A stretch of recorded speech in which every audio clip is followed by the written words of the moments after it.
క్రాంతి గారు, ఇన్వెస్ట్‌మెంట్ విషయానికొస్తే gold, real estate మిగతా అసెట్ క్లాసెస్ అన్నీ పక్కన పెడితే స్టాక్ మార్కెట్ గురించి మాట్లాడుకుంటే మనము కొన్ని మనకు ఆప్షన్స్ ఉన్నాయన్నమాట. రైట్. సో ముఖ్యంగా 2 ఆప్షన్స్ ఎక్కువగా జనాలు వాడేది. ఫస్ట్ వచ్చేసి స్టాక్ డైరెక్ట్ ఈక్విటీలో ఇన్వెస్ట్మెంట్ చేయడం. అంటే కంపెనీని కొనుక్కోవడము, షేర్స్ కొనడము, అమ్మడము. అది కాకుండా నెక్స్ట్ మ్యూచువల్ ఫండ్స్ ఇంకో ఆప్షన్. సో ఈ 2 ఆప్షన్స్ ఉన్న తర్వాత ఏంటంటే చాలామంది కన్ఫ్యూజన్స్ ఉన్నాయి. స్టాక్స్లో ఇన్వెస్ట్మెంట్ చేయాలా, మ్యూచువల్ ఫండ్స్లో ఇన్వెస్ట్మెంట్ చేయాలా, కొంతమందికి అయితే డిఫరెన్స్ కూడా తెలియదు. సో అలాంటి వాళ్ళకి మీరేమంటారు? స్టాక్స్ వర్సెస్ మ్యూచువల్ ఫండ్ అంటే ఎందులో ఇన్వెస్ట్మెంట్ చేయమంటారు? Okay. So very valid question at this point of time. అంటే ఈ జెనెక్స్, జెన్ జీ పీపుల్ ఎవరైతే ఉన్నారో ఈ మధ్యలో ఎర్నింగ్ ఎవరైతే స్టార్ట్ చేస్తారో చాలామంది they started opening demat accounts. మీరు మీడియాలో number of demat account opening చేసిన వాళ్ళ నెంబర్ చూస్తే కోవిడ్ తర్వాత డిమాట్ అకౌంట్స్ అనేవి విపరీతంగా పెరిగిపోయాయి. అవును. People have open number of demat account.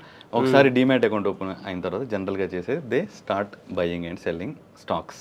Okay. So as a financial ప్లానర్గా ఒక 19-20 years మార్కెట్లో ఎక్స్పీరియన్స్తో నేను చెప్పేది ఏంటంటే అడ్వైస్. సో డైరెక్ట్ స్టాక్ కొనడాన్ని మనం దేంతో కంపేర్ చేయొచ్చు అంటే, మీరు ఎప్పుడైనా ఫ్లైట్ ఎక్కారు. ఓకే. ఏదైనా ఫ్లైట్ ఎక్కేస్తే do you drive the flight yourself or you trust a pilot? Okay. So మనం ఎక్కడికైనా వెళ్ళాలనుకుంటే దానికి ఒక నమ్మకస్తుని, ఆ ఫీల్డ్లో ఎక్స్పర్ట్ని మనం ఆ బాధ్యతని అప్పచెప్తాం అనమాట. మనమే చేయం అన్ని పనులు. ఓకే. సో కానీ అన్ఫార్చునేట్గా ఈక్విటీ మార్కెట్కి వచ్చేసరికి ఏమవుతుందంటే everybody has this tendency, I can become a stock market expert. ఎందుకంటే నెంబర్ ఆఫ్ వీడియోస్ కానీ యూట్యూబ్లో ఇన్ఫ్లుయెన్సర్స్ కానీ సోషల్ మీడియాలో, సో వీళ్ళందరూ చెప్పేసరికి స్టాక్స్ గురించి వీటన్నిటి గురించి చాలా మందిలో అంటే రిటర్న్స్ ఎక్కువ ఉంటాయి కాబట్టి కొంచెం కరెక్ట్ దే గాట్ అట్రాక్టెడ్ అనమాట.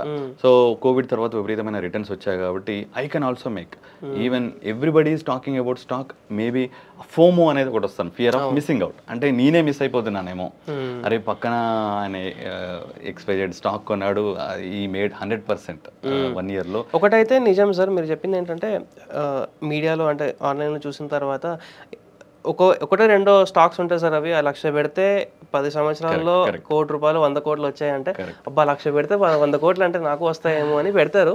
కానీ దాంతోపాటు దిస్ ఈజ్ ఆల్సో రైట్. ఇప్పుడు చాలామంది ఈ మధ్య రీసెర్చ్ అనలిస్ట్ వీళ్ళు వస్తున్నారు కదా, సో వాళ్ళ రికమెండేషన్స్ అడ్వైస్ తీసుకొని మేము ఇన్వెస్ట్మెంట్ చేస్తామంటే దానికి మీరేం చెప్తారు? Okay, I will come to that part. Okay. So recommendation తీసుకొని చేయొచ్చు. Okay, that is fine, no doubt about it. Okay, if somebody is research analyst licensed RA, he can give recommendation, somebody can follow that is fine. But ikkada problem emaitundante, manaki media lo you only see one success. Oka stock 10 times perigindi, 20 times perigindi, you see that, but how many stocks failed anedi nobody will tell. Ante failure ratio ekku undantara?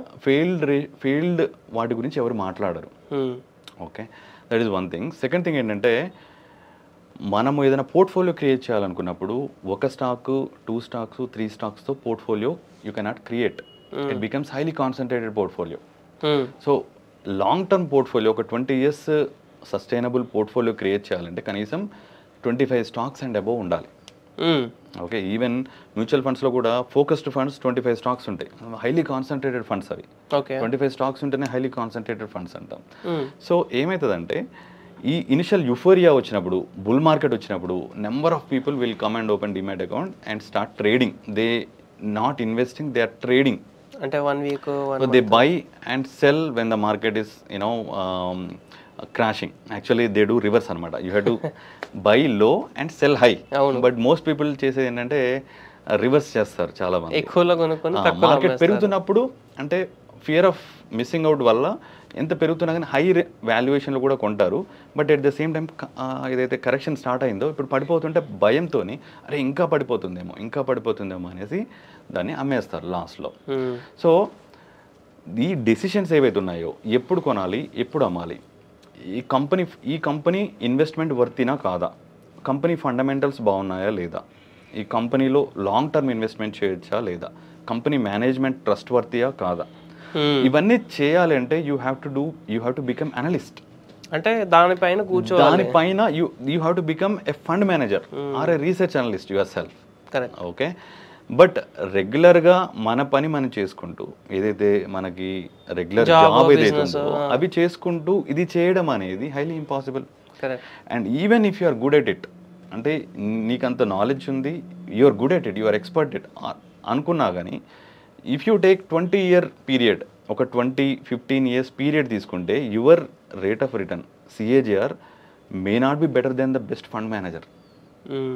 మనం ఇందాక discuss చేసాం HDFC flexi cap 30 yearsలో 19% CAGR ఇచ్చింది. How many retail investors would have generated that much of return by investing in stocks? ఒకరు ఇద్దరు అంటారు, unless they are full time into that. దాని మీద ఫుల్ టైం ఉంటే తప్పించి you will not be able to do it. మీకు ఆ knowledge, suppose quarterly results వచ్చినప్పుడు ఆ క్వార్టర్లీ రిజల్ట్స్ని ఫాలో అవ్వాలి, క్వార్టర్లీ కాన్ఫరెన్స్ కాల్స్కి వెళ్ళాలి, క్వశ్చన్స్ మేనేజ్మెంట్ క్వశ్చన్స్ ఎలా ఉన్నాయి అంటే అనలిస్టులు ఎలాంటి క్వశ్చన్స్ అడుగుతున్నారు, మేనేజ్మెంట్ ఎలాంటి ప్రొజెక్షన్ ఇస్తుంది ఫ్యూచర్లో, కంపెనీ ఫ్యూచర్ ఎలా ఉంది, నెక్స్ట్ క్వార్టర్ ఎలా ఉండబోతుంది, నెక్స్ట్ ఫైనాన్షియల్ ఇయర్ ఎలా ఉండబోతుంది. సో వీటన్నిటి మీద క్లారిటీ ఉండాలి. ఇవన్నీ క్లారిటీ ఉండి if you are able to control your emotions control చేసుకొని లాంగ్ టర్మ్ ఇన్వెస్ట్ చేసుకున్నట్లయితే then you are okay. Then you are becoming like a doctor. You are doing either pilot, అంటే వేరే ప్రొఫెషన్తో కంపేర్ చేస్తే you are a pilot or you are a doctor. You can do, అంటే మీకు subject knowledge ఉంది కాబట్టి. Yes, అలా ఉంటే then you can do with stocks directly. Okay, but create a diversified portfolio. Even if you are doing directly into stocks, create a diversified portfolio, at least ఒక 25-30 stocks portfolio create చేయండి.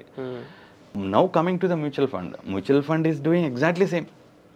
So mutual fund is doing, you have a professional fund manager whose day to day job ఇది యాక్చువల్గా research చేయడము. he has a dedicated team of research analysts, staff ఉంటుంది, ఒక assistant fund manager ఉంటారు, ఒక వీళ్ళందరినీ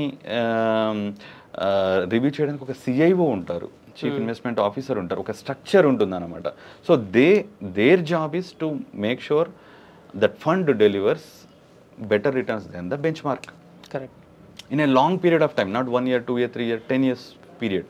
okay, so my suggestion to Gen X or Gen Z or any young people is don't get into this trap of నేనే invest చేస్తాను, నేనే stocks కొంటాను, నేనే అమ్ముతాను అనే ట్రాప్లో పడిపోకండి. క్విక్ రిటర్న్స్ వస్తాయి, స్టాక్లో అయితే ఎక్కువ రిటర్న్స్ వస్తాయనే ట్రాప్లో పడిపోకండి. ఒక స్టాక్లో రావచ్చు, 2 స్టాక్లో రావచ్చు, but you can not do it over a complete portfolio. You have to look at complete portfolio. ఒక 30 స్టాక్స్తోనే ఒక డైవర్సిఫైడ్ పోర్ట్ఫోలియో క్రియేట్ చేసుకొని ఒక 10-15 years యావరేజ్ CAGR కనుక తీసుకున్నట్లయితే you will not be able to do it. Correct. Instead why not delegate this to a fund manager? Why not delegate this to fund manager? Funds have given extraordinary returns. So మన పని మనం చేసుకొని fund manager చేస్తే it is better. నీ టైంని you can focus on something else. Me time వేరే ఏదైతే profession ఏది ఉందో, మీరు ఏ ప్రొఫెషన్లో ఉన్నారో ఆ ప్రొఫెషన్ పైన యూ కెన్ ఫోకస్.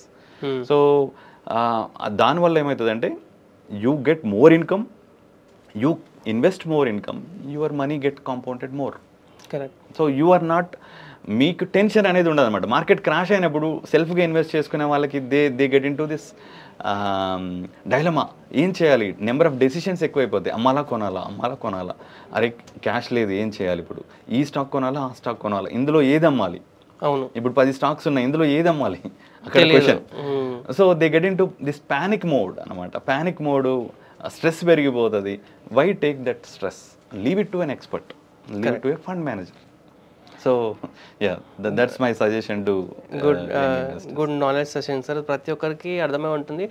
ఒకవేళ మీకు స్టాక్ మార్కెట్ గురించి పూర్తి అవగాహన ఉంది, మీరు ఫుల్ టైం చేస్తున్నారు, లేదంటే టైం ఉంది, మినిమం ఎవ్రీడే 3 to 4 hours దానికి డెడికేట్ చేసి ప్రతి కంపెనీ, మీరు ఇన్వెస్ట్ చేసిన కంపెనీలో క్వార్టర్లీ రిజల్ట్స్ కానీ, ఆ కంపెనీ టెక్నికల్స్ కానీ, ఆర్డర్స్ కానీ A to Z అంతా చెక్ చేసి మరి మీకు కాన్ఫిడెన్స్ ఉంటే maybe you can do it. But ప్రతి ఒక్కరికి స్టాక్ మార్కెట్ గురించి అంత నాలెడ్జ్ ఉండదు కాబట్టి ఒక రిజిస్టర్డ్ మ్యూచువల్ ఫండ్స్ కంపెనీస్ దగ్గర వెళ్తే ఏంటంటే వాళ్ళ పనే అది పొద్దు నుంచి రాత్రి వరకు అదే చేస్తూ ఉంటారు కాబట్టి అలాంటి వాళ్ళ దగ్గరికి వెళ్ళి మీరు మీ యొక్క డబ్బుని అక్కడ పెట్టి వాళ్ళకి అప్పగించవచ్చు అనమాట. సో ఇలాంటి ఒక ఆప్షన్ కూడా మార్కెట్లో ఉంది.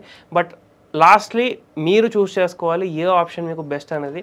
సో ఇలాంటి ఇంట్రెస్టింగ్ వీడియోస్ కోసం మన ఛానల్ చూస్తుండండి. Thank you sir.